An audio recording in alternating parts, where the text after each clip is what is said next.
The United States Latin American Detention Program was created in 1941 to capture Nazi sympathizers, but ended up netting numerous individuals who presented little or no national security risk. One of these was the wealthy businessman at the heart of the Nottebohm case. Friedrich Nottebohm was born in Hamburg, Germany, in 1881. Two of his many brothers lived in Guatemala, where they operated Nottebohm Hermanos, a firm engaged in banking, finance, and coffee plantations.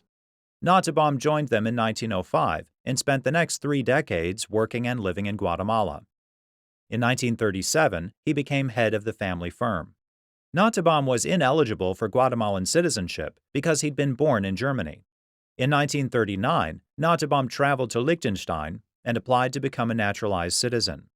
Nottebohm requested a waiver of Liechtenstein's 3-year residency requirement and paid the necessary fees and taxes. Nottebohm's application met with approval. 12 days after he'd submitted his application, he took the Liechtenstein Oath of Allegiance.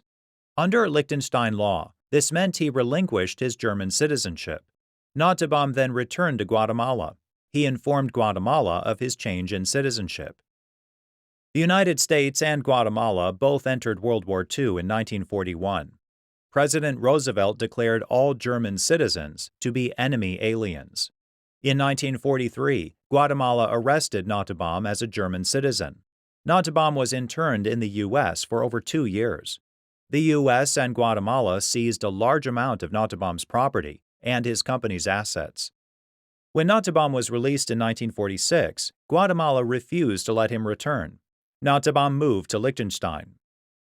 In 1951, Liechtenstein sued Guatemala before the International Court of Justice, arguing that Guatemala had wrongfully refused to recognize its grant of citizenship. Guatemala countered that it didn't have to recognize Nottebohm's Liechtenstein naturalization and that he remained a German citizen under international law.